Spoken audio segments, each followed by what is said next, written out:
Wait, we're live. Right. Hi, it's Joy Foster, founder of Tech Pixies, and the host of the Sparkle and Thrive podcast. And we have an amazing woman here today who's going to talk about the opportunity for women to use their vast amount of experience to enhance boards. So, Sarah Pierman, thank you for being here with us today from Dynamic Boards. Tell us a little bit about you, what you do, and why this is such an important topic for women to be aware of. Yeah, thank you, Joy. I'm a woman, I'm on boards, and I'm definitely passionate about trying to encourage lots of you to consider becoming a non-executive director or a charity trustee or a board advisor. There's so many different roles out there. And of course, the chair role as well. Once you've gone into boards, not enough women are chairs too. So for me, I guess when I look at the women on boards landscape, I think there's a heck of a lot of profile and some really encouraging, great headlines that have hit the news that are very much focused on FTSE boards. So you might hear that we now have got to, not gender parity, because that'd be 51% in the UK, but we've got women that are on boards like 35%, 40% of the time. And that's great, but it's not representative of boards across the UK. Like FTSE boards are a very, very small number of boards. There's boards across all sorts of industries and of all sorts of scales and size. So it frustrates me sometimes that people think, oh, it's great. We've kind of done the gender thing, haven't we? Haven't we got women on boards already? You're like, no, we've got a long way to go. And they're just talking really, like you said, about a subset of boards, this FTSE 100 board, which is, there's really like 100 companies in that. So Yeah. that's the, and even about the FTSE 350, that's like 350 companies. It's still 350 companies. There's still all the rest of the UK. And whatever you hear is happening at the top, it's not representative. So lower down, every board I've been on, I'm generally the only woman on the board. And I think for most people, that might be their experience if they're listening as well. So we need to see change across the market. One thing I didn't realize until I spoke with you and met with you is that a lot of board positions are paid.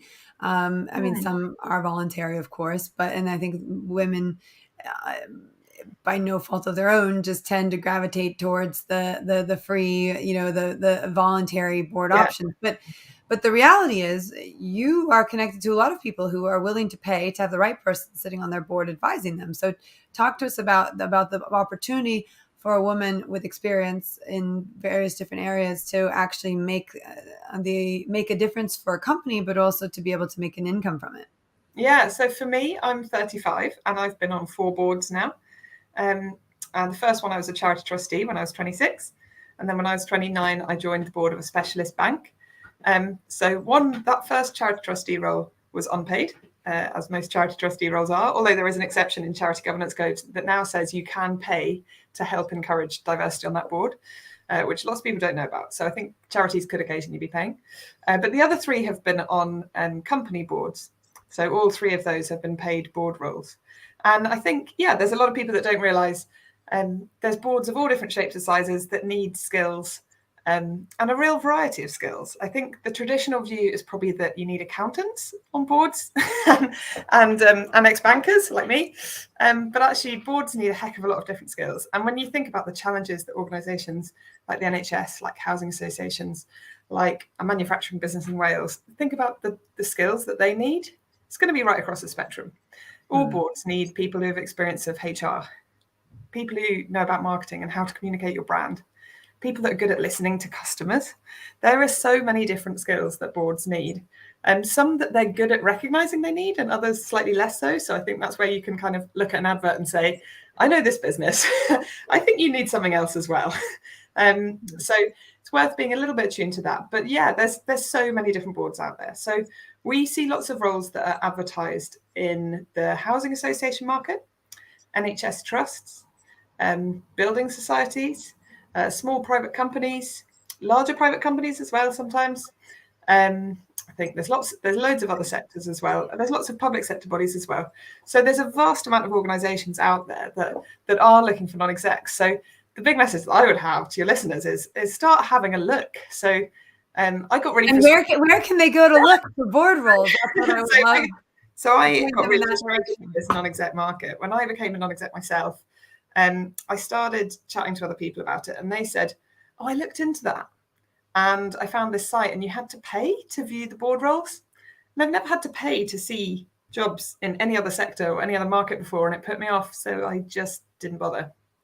And I feel like for too many people, that's been their journey of exploring non-exec roles. They've been put off by one conversation with a headhunter, somebody they spoke to, or by the online market that has said they had to pay. So in response to that, I thought, look, we're all talking about diversity on boards. We want to see a genuine mix of people on boards. What could we do? So I set up Dynamic Boards 3 years ago. We launched, and we advertise all the non-exec roles in the market. So generally, we put about 100 live roles a month, and they're nearly all paid non-executive board roles. And it's totally free to join because I thought I can't be part of this problem. I've got to try and solve it and make it open access. So we're growing all the time. Lots of people signing up, spreading the word. So please do check it out. Tell your friends. But it's Dynamic So Boards. you can go to the website and then you can fill out a profile, and it talks about your skill set, and it talks about what the industry you want to be in, and it sort of gets you pointed in the right direction of roles in your area that might use your skill set and all that good stuff. So it's really a unique experience. I did it myself. I thought it was important to share Yeah. that information. And also, I just think, I know for me, we've had various different boards. When I was very first starting out, I had sort of a board of my peers who were running social enterprises and had that experience, and they would come and share with me their experiences, which was great. And then I moved on to having an investor advisory board, and then now I'm actually more in the at the place I'm in at the moment. Actually, I thought, well, what I really need are to improve my skill set in certain areas, so I'm going directly and getting advice and support in that way. But I know the idea, depending on the size of your company, not everyone needs a board per se, but as a company gets bigger, it does need a board for governance reasons and other reasons. Yeah. Let's talk about the roles. Well, the roles that are available within a board. You already mentioned the chair position is a big one, but there's other ones too. There's the secretary role, and there's some other roles. So let's talk about the roles within a board, and then also let's talk about the time commitment and the possible remuneration that's available for people who are interested in it. Yeah. Just to touch on what you said before that, Joy, I think it is really important to establish a board that fits the organization, the structure. So I'll give you a really good example. A company came to us and they said, look, we're 108 years old. We're a family-owned business. We've never had a non-family member on our board. Like, oh, that's interesting. They said, but if we look around our family, we don't actually have like a great mix of skills. So when you think about the conversations we're having at board level, we don't have anyone who gets tech, and they're an international logistics business. I went, okay. So how they were chatting to me about what could we do? And I said, well, if I were you, I wouldn't get non-exec directors because then they have voting rights. And as a family, you've held on to the voting rights for this organization for 108 years. You don't want to change that. I would get board advisors. So pay them to come, give you advice. They have no decision-making power, and you must make the decisions yourselves, independent of them. But you get to get their input. So I think you're totally right, Joy, about the Tech Pixies journey of working out, like, okay, what stage are we at and what board fits? So what kind of board do we need? Yeah. If anyone wants to have a chat about their organization and their board and what they'd be, what they could advertise to try and find, then up for a chat about that. Yeah, coming back to board roles. So charities tend to have trustees and companies have directors. So the quirky thing is a company director is listed on Companies House as a company director. Whether you're the chief exec or a non-exec director, you're all a director. Non-exec director is a really weird word because there's not many roles that are defined by what you're not. So you're not an executive director, but you are a director. Right. So you're legally liable and personally responsible for the activities of that company, but you're not involved that much. So there's a real tension to the role and how you manage that. But it's I really recommend it. I think it's a fantastic role. It's a great opportunity to be involved in the strategic governance of an organization. And if that's something that you're interested in and have a passion for, but haven't necessarily done in your normal day job, then it's a great role to get into. So non-exec is probably the classic main role. There's a lot of different titles that you'll see. So it's worth teasing out what the role really is. So sometimes you'll see board member, and then you're like, okay, is this a company? Is it a charity? Is it a trust? What's the structure here? Community interest company? I'm actually just spending some time working out what the organization is to understand that governance structure. Part of that will be understanding what governance code it falls under. So I think that's probably getting into technicalities, but it's quite useful to understand that. So is it the Companies Act? Is there some other governance code, like lots of housing associations have the National Housing Federation Code of Covenants that they subscribe to. So there's a bit of a mix out there. So understanding what you're signed up to. Often lots of the things we see are non-execs and then the chair of the board. So that's ultimately who the chief exec reports into and all the rest of the board. And then there's often chairs of subcommittees. So there's lots of subcommittees on boards, depending on the board structure. So if you're on a bank, you might have an audit committee, a risk committee, remuneration committee, a nominations committee, which is kind of the people side of things, how you decide like who's, how you're going through an interview process, perhaps for a new exec or non-exec. And then the one that you might not have heard of is a senior independent director, which is basically like a vice chair. And the idea of it is to put someone on the board that you can formally go to if you have a challenge that you've, not got the response you wanted from the chair, or it's about the chair. Then that sort of vice chair, senior independent director role is quite helpful. I think those are the key ones, Joy. Are there any others you wanted to ask about? No, I think those are great. Well, I was thinking as well, just roles within. So you've got the chairperson, and then you've got sort of the I find the secretary role very interesting because actually it's not the secretary role that we would traditionally think of. Yeah. It's actually quite a very it's very different than what we would think of as a traditional secretary role. So maybe explaining what that particular role is. Yeah. So the company secretary on a board, it obviously depends on the size of organization. Yeah. But particularly for larger organizations, the company secretary role is kind of like the head of governance for the organization. So they're not there just writing notes. You might even have a separate minute taker as well as a company secretary. They're kind of there to make sure that the governance is being executed appropriately and all of the corporate duties of the organization are being met. So it's like governance compliance. I mean, it's like, but it's definitely a more senior role than I think I'd appreciated earlier in my career. Yeah. And when it's done well, it's like the lubricant oil that makes the whole thing work well.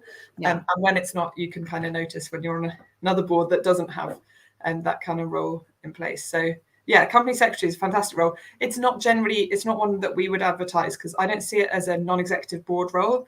It's part of the executive function of the organization. Okay. If that's helpful, yeah. Yeah, that is helpful. That's actually really helpful from that perspective. So if you had a company secretary, that would be an actual role within your company, or is that what you mean? Yeah. That's how I see it. It's not part of like the non-executive director function. Right. So it's the person in your company that would actually be in charge of compliance governance effectively. Yeah.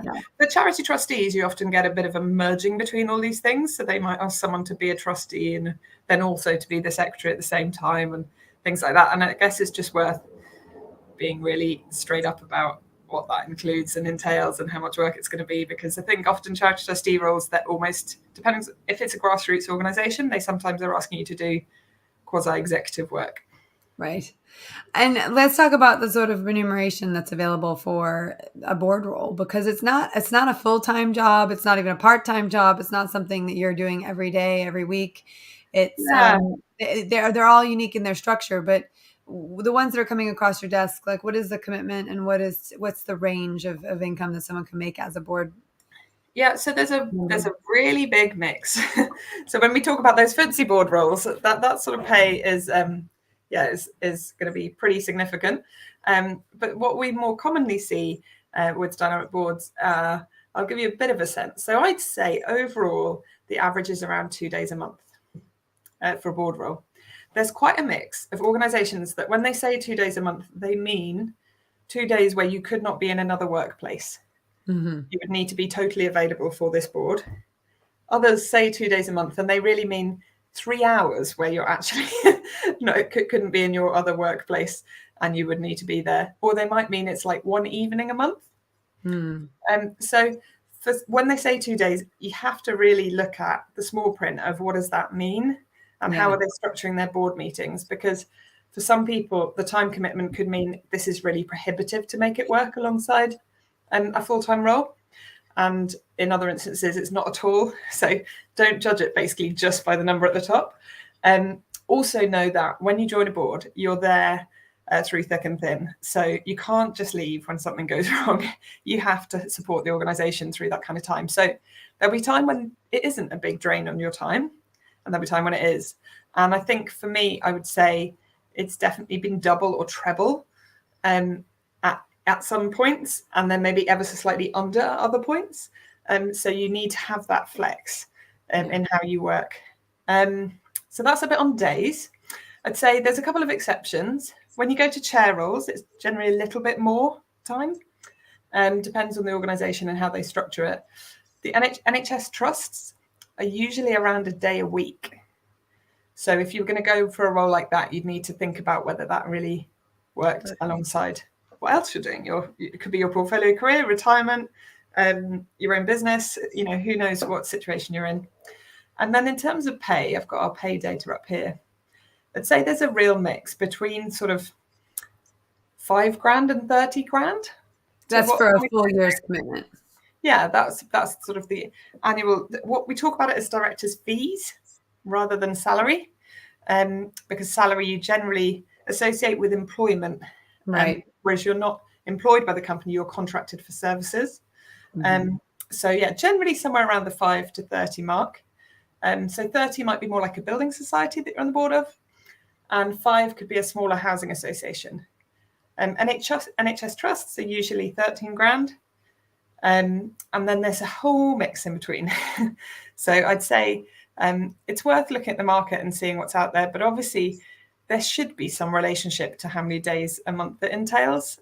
But there isn't always quite as much logic as you'd think, because there's not that much standardization in this industry. Well, and a big part of it is what is valuing the skill set that you bring to the table. Yeah. If they want someone who's got a real head for marketing and growth and all that stuff, then that might be remunerated differently than a different role. But I think what's interesting is it's sort of what they have within their budget, but then also what the skills and expertise they're looking for. Yeah, and also when you get into FTSE boards and larger organisations, there'll be people being paid like 100 grand, 200 grand for a non-exec role.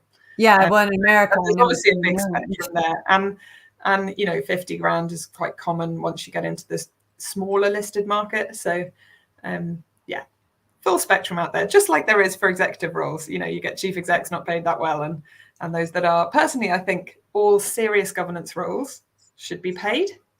So, for example, if you're on the board of a university, universities have huge budgets, and often their board members aren't paid. And they often have a drive for diversity. And I have met so many people from Black, Asian, and minority ethnic backgrounds that have been encouraged to join boards to do a heck of a lot of work for an organisation with a huge budget, and they have not been paid. And that makes me really frustrated. So I think... And the reality is there are organizations who are willing to pay for your time, talent, and expertise. So if you have the option to go for one where you are paid versus one where you're not, I suppose part of that is the prestige of working with a particular university. But still, there is a point where you sort of have to think, actually, this is a career for some people. They have a portfolio non-executive career. And what I wanted to do with the podcast episode was to open up the possibility.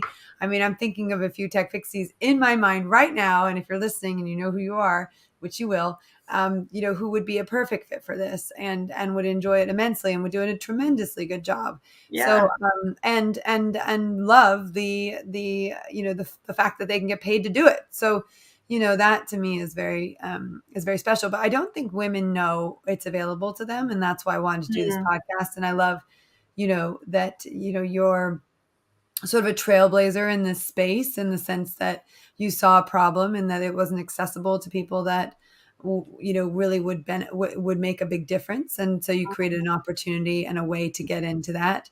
So you've got about 100 new roles coming up every month, and they obviously are also getting filled. And the other side of your business is actually helping people, not just connecting people, but also helping people find exactly what they need if they are looking for something very specific. You've got the ability to do that.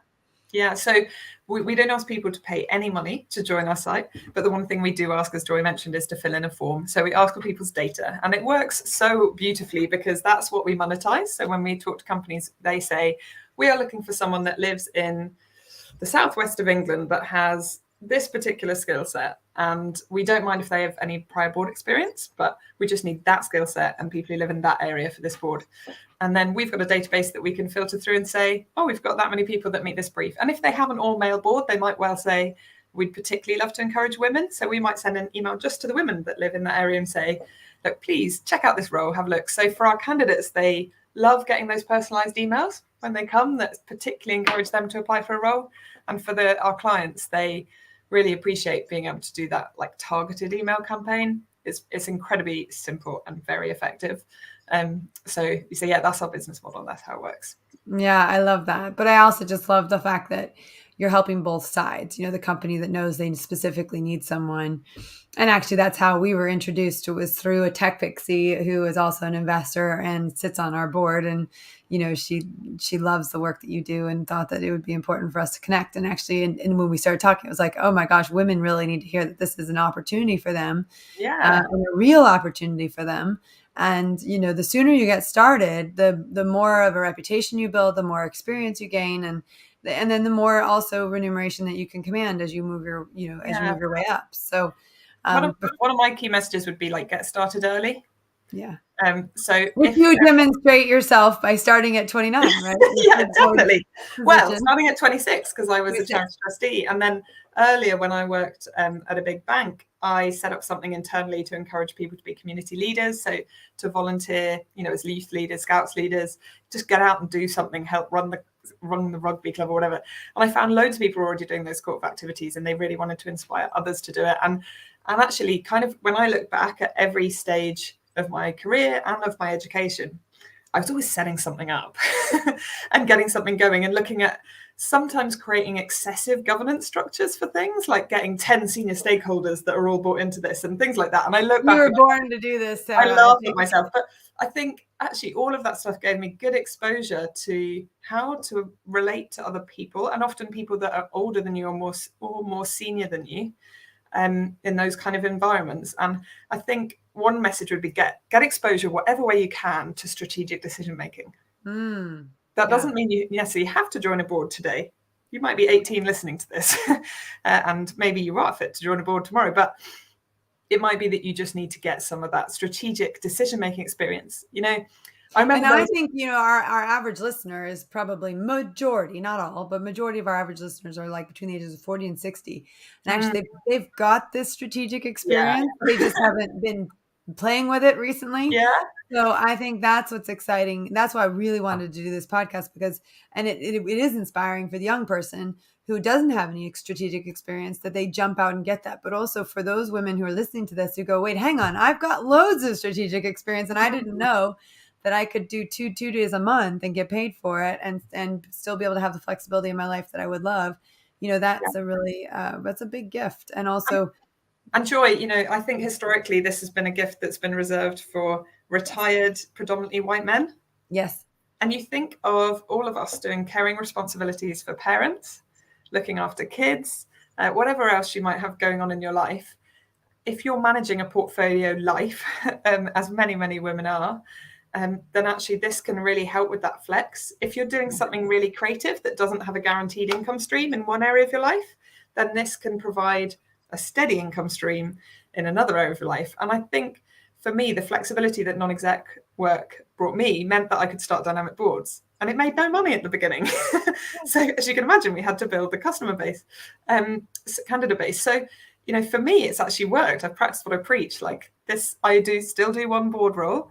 I'm a vice chair of a banking software company, and I do that alongside dynamic boards. And it's brought me tremendous flexibility to be doing what I'm doing, and I really enjoy it. Well, and part of that flexibility, I mean, I never usually do afternoon interviews, but we were able to be flexible and do an afternoon interview because that works with your schedule and your family life. And that's what I love about what you've created for yourself. So, you're a young mom and you've got the ability to do what you want to do with your family around all the responsibilities that you have. You're building a company and you've got a board position. And I think, what you've been able to accomplish is really incredible. And it's a real testament to what can be done, and no matter what stage of parenting you're at. Yeah.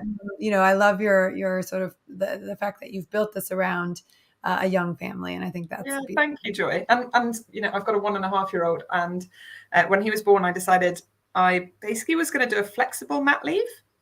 So I was going to work when it suited me, which basically when he napped and when I had childcare support. And my husband worked flexibly, and he took some shared parental leave. And it actually ended up being a really, really, especially that first year, just a fantastic mix. So I stayed with my board role throughout the year. It meant that I joined remotely at the start of the year. And then as the year went on, I went in person, and my mum came too. And the company provided a room that I could have dedicated for the day, although my mum didn't spend the whole time in the office because that would have been really boring for my son. But I went in there and breastfed.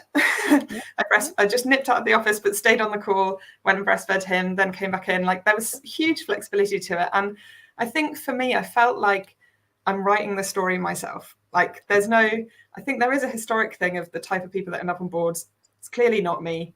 I'm there now. I've got a baby. How do I balance this? Let's make it up and see how it goes. And it's worked really well.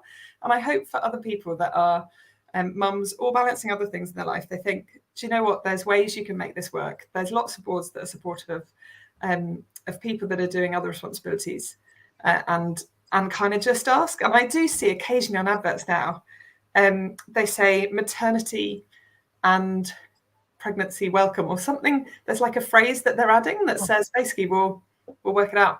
We'll work it out. I love that. Well, thank you for educating us all on the possibility of this opportunity. I know some women will be listening to this and they will want to go check out your website. So remind us again what the website is so that people can go sign up and get onto your candidate list. Yeah, dynamicboards.co.uk.